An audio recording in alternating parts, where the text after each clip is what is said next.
Hi everybody, welcome to my channel, Life, Law, Bin.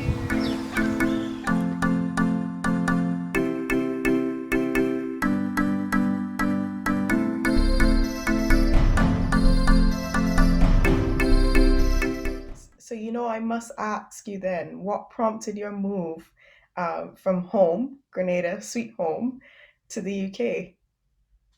Um, I think in my heart of hearts, I always wanted to fully qualify as a barrister in England.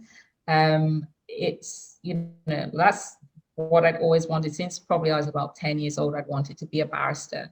And I'm ultra competitive. Like I am the world's most competitive person, but with myself. So in a way, I think I needed to prove to myself that I could do it. And it's strange because objectively, even subjectively, I was doing really well in Grenada. I built a really good reputation within the 5 years. I was getting very good work. I was, well regarded by my colleagues and peers. Um, so it was a huge risk to move back to London because I was giving up a lot. And I was very, very conscious of that at the time. But I think ultimately, in my heart of hearts, I felt that I needed to do this to prove to myself that I could, because I think if I didn't, I think years later down the line, I would always look back and say, what if, what if? And I think one of my dreams, I wanted to be a barrister. I wanted to be standing up in the Old Bailey. I wanted to be doing a murder trial in the Old Bailey. That's like the pinnacle for a criminal barrister in the UK. And until I'd achieved that, I don't think I would have ever rested. So that I think I needed to achieve that. And if need be, once I've done it, if I didn't enjoy practicing in the UK, then I could come back to Grenada. At least I had the option, but I think I needed to do it to satisfy my own um, curiosity in a sense, but also pride, really, and to prove to myself I could do it. So off I went. No, I understand completely because I think what it was as well is you were immersed in the system. You did have some experience with your undergrad here, and then you did the bar course here. And I think when you're in the bar course, there is always the hustle and bustle from your peers as well. In terms of applying for pupillage, we all know that it's extremely difficult. It can actually be something like 700 people applying and maybe only 200 getting it out of that 700. So I think we know the statistics around it, but it makes attaining it even sweeter, the victory even sweeter. And it's a bit twisted in a way because there are a lot more hurdles to satisfy. But I think when you are able to overcome, you feel like, okay, I know I've justified it. I deserve to be here. So I understand what you're saying. And I noticed you said earlier that you felt a bit of the sting of rejection with that first pupillage. I think all of us kind of battled that, and it's about getting back up again and applying. Um, so, if you can recall your experience applying for pupillage, are there any tips that come to mind for those of us who are looking to attain pupillage? I think dealing with the concept of rejection is really important. Like I said, I am, ultra competitive with myself and also a little bit of a perfectionist, although that's calmed down in more recent years. But you do have to get over that. You have to get over, losing. Because somebody has to lose. Not everybody is going to get pupillage. Statistically, it's impossible. Which means that it's more likely than not you will be rejected at least once. You might be fortunate and succeed in, let's say, one of your 15 or 20 applications for that year. But realistically, that means that even if you succeed in one, you're going to be rejected from 19 others. And for me, that's something I'd never, I didn't I didn't understand I'd never really failed in anything up until that point. So it was hard. It was really difficult to deal with when you, and especially it can be quite impersonal. I think it now it's got a bit better. But in those days, definitely, you wouldn't even get personalized email. It would just be a notification on the system. I think is it Gateway now it's called. All past systems, what it used to be called. You just get a notification that said rejected with no warning. And that's difficult to take, but you need to get over it, because the reality is everybody is going to be rejected. It's not a reflection on you. It's not a reflection on your achievements or who you are. It could just be bad luck, and it more than likely is bad luck. And because you're not a fit for one chambers doesn't mean that you won't be a fit for another, because again, that's just how life is. It's not a reflection on you. So you cannot take these things to heart. You just have to suck it up and move on to the next. And if you can get over that mindset, it will 100% help you moving forwards, because you'll stop the introspection.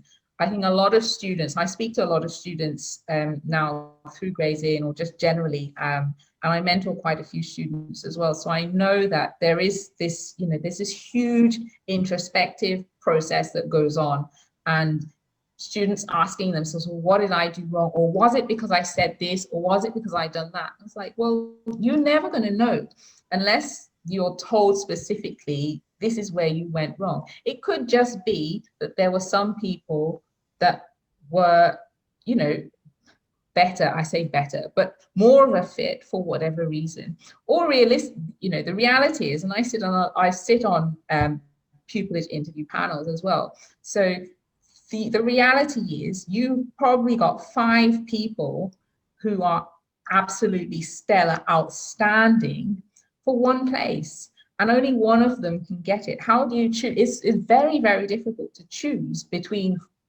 X number of people for one place. So it could be a very small thing, or it could be, something that one person said that somebody else didn't say. That's not to say the person that didn't say it wasn't equally as good. It's very, very difficult. So you can't look into it too much. Yes, you can do some general reflection and say, well, okay, this is where I think I could improve. But you can't internalize that and start worrying and thinking it's because of you or it's because of some deficiency you have, because more than likely that's not the case. So you need to, develop a resolve to just keep going, because eventually, if I always like to believe, if you want something badly enough, you will get it. But you need to want it and you need to go for it. Otherwise, you'll never get it. Good advice. Can you remember your experience when you were a pupil, and the kind of work you undertook when you went back to the UK?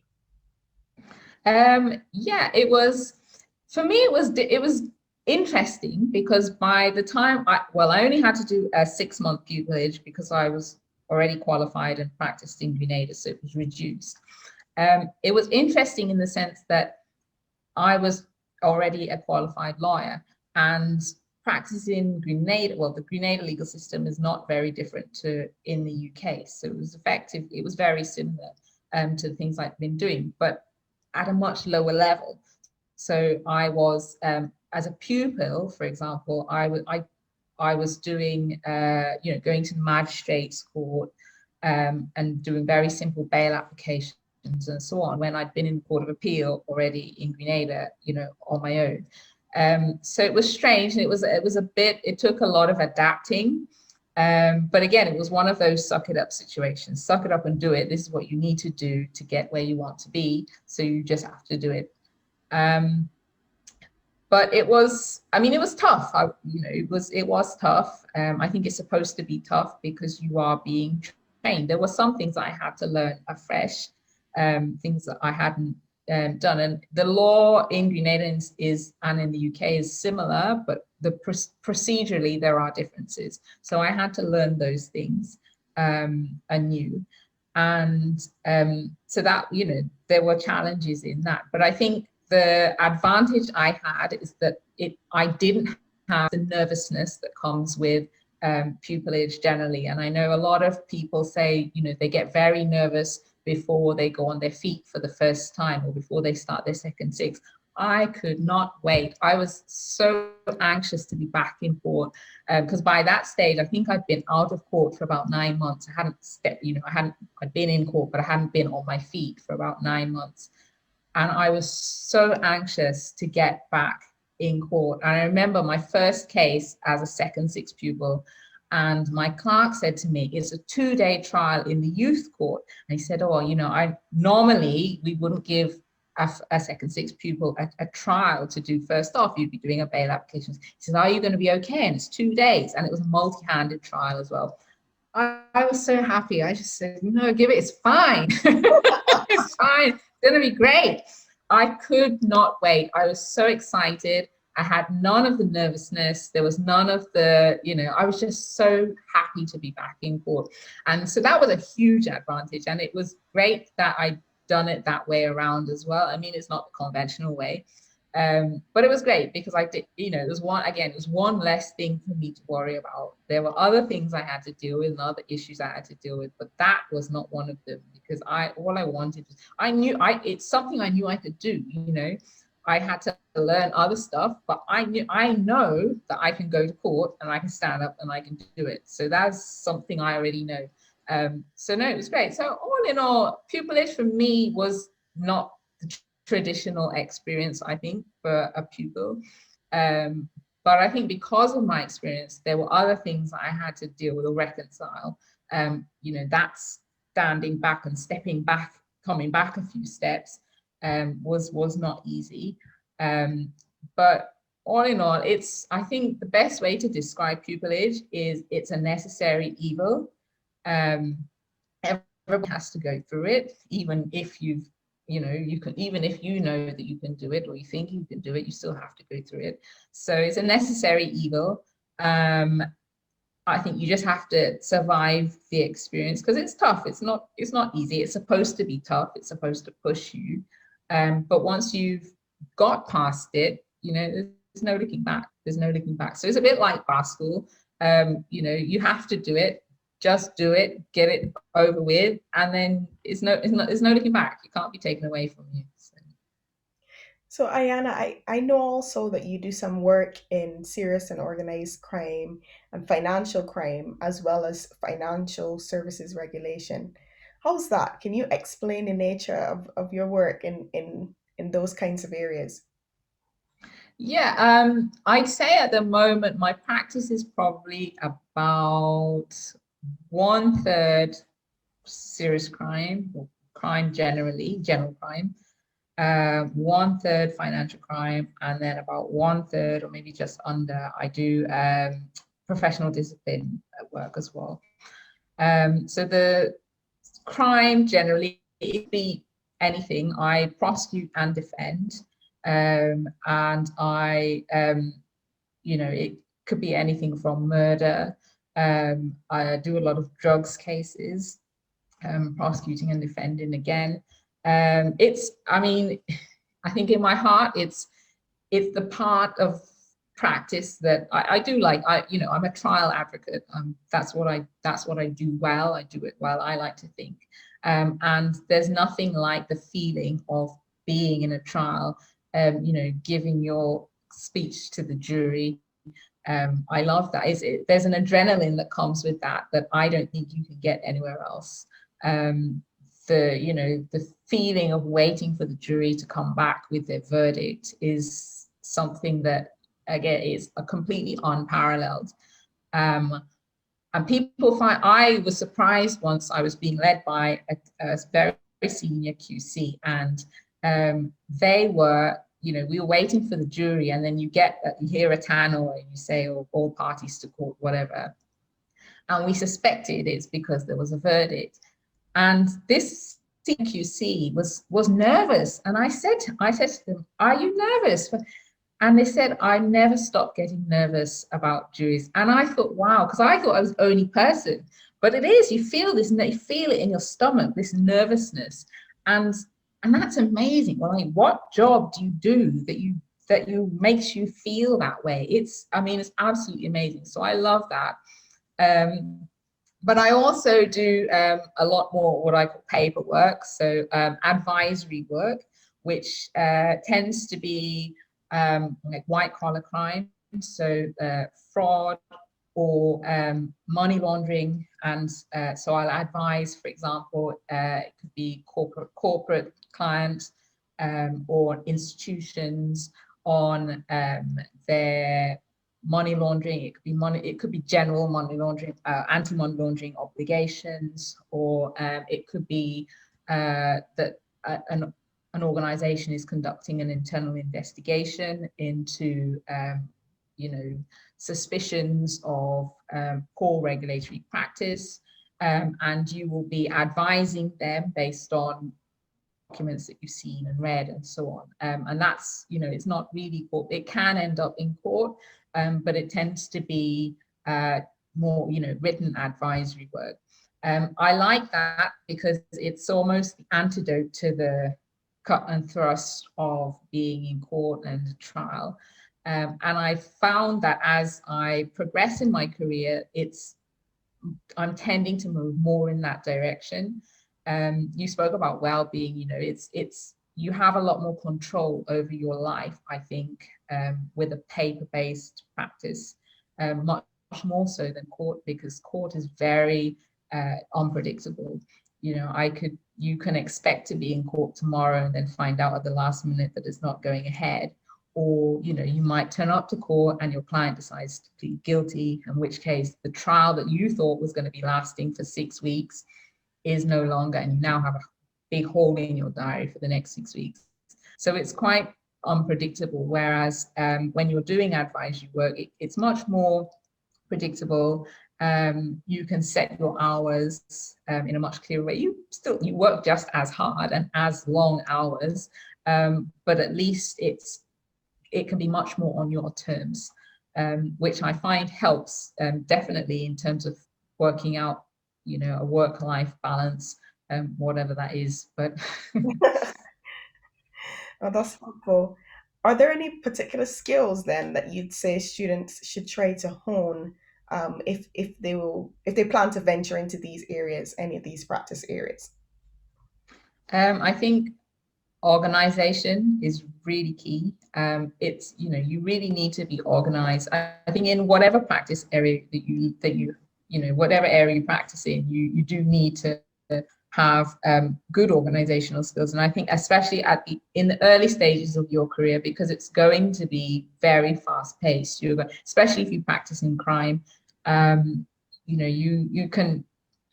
you might be on your way back to chambers having just done a case in whatever magistrate's court, and you get a phone call from your clerk saying, actually, we need you to go to X place, and you've changed direction and you're gone. So it's not, you have to be able to think quickly and have your life in order to be able to adapt.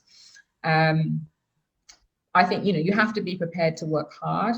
And again, that applies to any practice area. A lot of students, I think, or people who, new practitioners get very bogged down with wondering where their practice is going to go.